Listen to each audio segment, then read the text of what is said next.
Philippe Capon, UNSA-FASMI. Monsieur le secrétaire général de l'UNSA, mesdames et messieurs les secrétaires généraux des fédérations, mesdames et messieurs, chers amis, je commencerai mon propos en remerciant Luc Béril pour son engagement, mais aussi pour la confiance qu'il a eue en nous laissant travailler. On parle souvent d'autonomes, mais les organisations de membres de l'UNSA ont ce caractère spécifique qui n'existe pas partout, à pouvoir vraiment travailler dans l'autonomie, dans une confiance, dans le respect de la charte. Mais Luc nous a toujours fait confiance et je le remercie de la confiance qu'il a témoignée à la Fédération et au syndicat de la Fédération sur un ministère très sensible qu'est le ministère de l'Intérieur, hyper médiatisé, en particulier depuis ces dernières semaines. La Fédération autonome du ministère de l'Intérieur, que je représente aujourd'hui, participera comme à chaque congrès avec une implication sans faille et un enthousiasme réel aux travaux intenses et essentiels qui se dérouleront dans les prochains jours. Cette appartenance sincère et engagée à l'UNSA constitue un gage de notre attachement aux valeurs fondatrices de notre organisation syndicale, que sont notamment l'ouverture, le dialogue et l'humanisme. Je me permettrai de rappeler, c'était sans doute oublié hier, que l'UNSA Police est à l'origine de la création de l'UNSA. Au sein du ministère de l'Intérieur, l'UNSA-FASMI porte ces valeurs de la diversité des métiers, mais aussi de l'union permanente pour la défense de nos intérêts particuliers et de l'intérêt général. Nous sommes à ce titre la seule fédération qui regroupe avec autant de cohérence et de solidarité des corps dont la réalité professionnelle est particulièrement hétéroclite, mais qui partagent des convictions et objectifs communs qu'aucune différence ne saurait ébranler. Ces convictions, dont nous pouvons nous honorer, sont celles, entre autres, d'un dialogue social pertinent, productif, basé sur la capacité à protéger nos adhérents, mais aussi et toujours de demeurer une force de proposition équilibrée qui refuse les clivages et oppose la tempérance à la virulence des propos et la division prônée par certains de nos concurrents. Au ministère de l'Intérieur, cette union des valeurs et ce refus des antagonismes sont le ciment de notre survie, à une heure où les menaces contre la République et les violences contre les agents du ministère, quels qu'ils soient, actifs mais aussi administratifs, lorsqu'on pense à Jessica Schneider, atrocement assassinée il y a peu avec son mari, sont une réalité, mais aussi, hélas, devenue une banalité. Notre ministère, plus encore que les autres, est au cœur des tensions politiques et sociales. Ces agents sont souvent les instruments malheureux d'une politique gouvernementale fluctuante, tributaire des identités politiques, mandat après mandat. Ils sont également les victimes des injonctions paradoxales d'un corps social en permanente hésitation entre le besoin de sécurité et le rejet du contrôle. Mais la société civile doit garder toujours à l'esprit que les agents du ministère de l'Intérieur, et particulièrement les forces de l'ordre, sont des citoyens comme les autres qui vivent, espèrent, souffrent parfois. Le traitement médiatique de la crise des Gilets jaunes a tendu, hélas, à opposer les forces de l'ordre et la population dans une récupération perverse et opportuniste, alors que jamais la société n'a eu autant besoin de ciment républicain depuis des années. Je me permettrai une aparté aussi concernant un membre du gouvernement.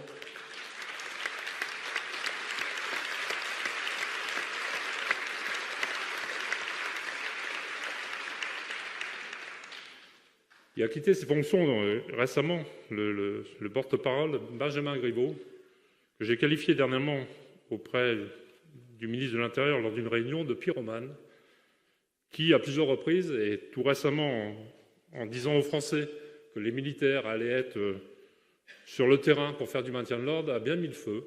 Il est parti, bon vent à lui, mais je pense que des propos comme ça, et cet art de partir sur une surmédiatisation, et une volonté d'être présent pour faire le buzz, a ses limites. Ces mêmes policiers lynchés sur la voie publique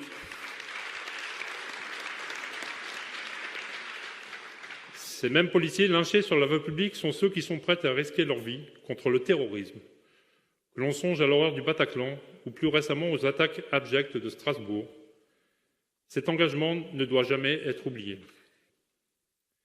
C'est aussi la raison pour laquelle tous les syndicats de la FASMI ont participé au rassemblement récent devant la plaque commémorative de l'assassinat de Xavier Jugulé sur les Champs-Élysées, tagué lors de la manifestation à Paris du 16 mars dernier.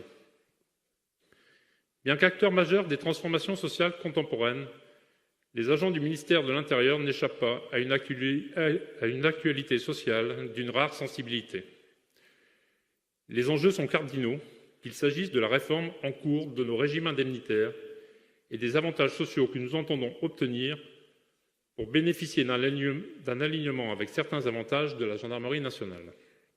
Nous engageons actuellement dans un agenda social particulièrement chargé, jalonné d'étapes qui seront pour la FASMI autant d'occasions de faire valoir notre point de vue. La réforme des retraites pour la police nationale constitue un chantier de taille. Au vu de la grande pénibilité du métier de policier dans ce premier quart du XXIe siècle. Les policiers et les forces de l'ordre bénéficient d'un statut spécial. Hier, un certain nombre d'intervenants ont parlé des régimes spéciaux. La réforme des retraites, elle paraît anodine, mais pour nous, à la FASMI, une chose est sûre, et j'ai mandat pour vous le dire aujourd'hui, si le gouvernement ne prend pas garde, on ira dans la rue, mais pas du côté pour faire du maintien de l'ordre, mais du côté des manifestants, pour défendre cette réforme des retraites dont on peut se poser la question jusqu'où elle ira, vu la façon dont le gouvernement fait des allées, un pas en avant, deux pas en arrière, et à chaque fois c'est l'incompréhension, mais il faut qu'on soit tous mobilisés sur cette réforme des retraites et tous présents sur le terrain au moment opportun qui, à mon avis, ne va pas tarder.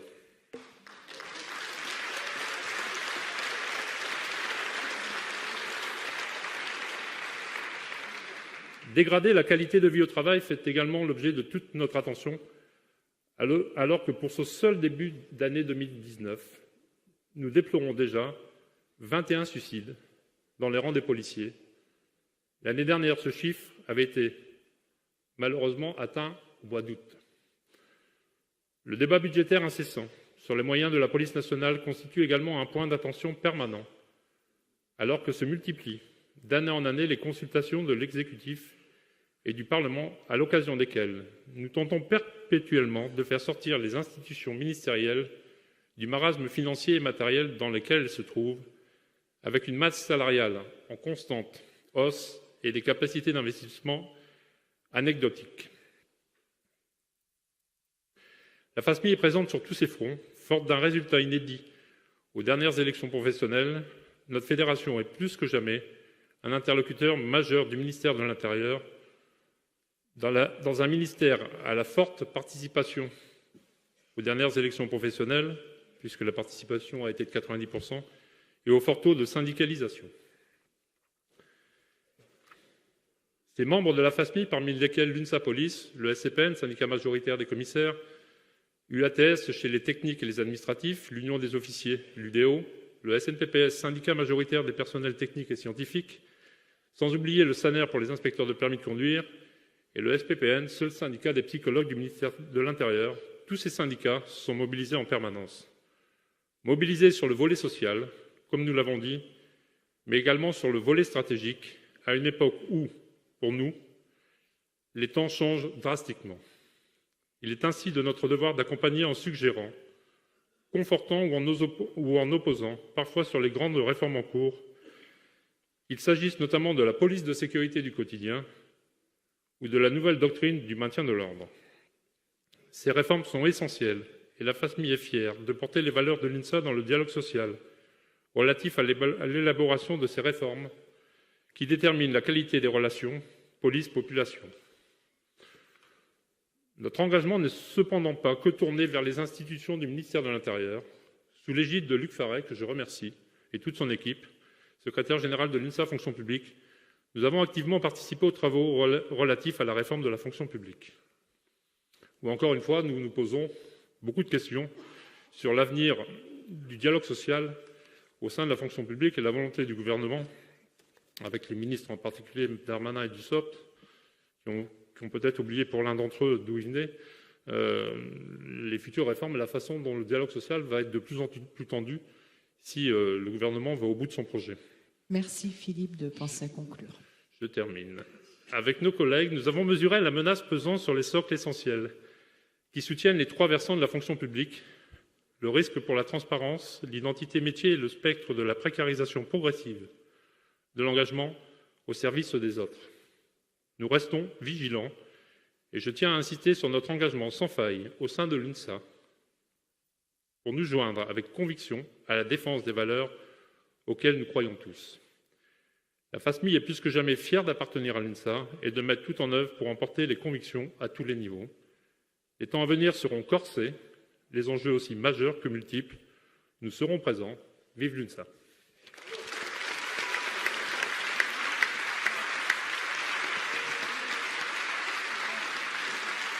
Merci.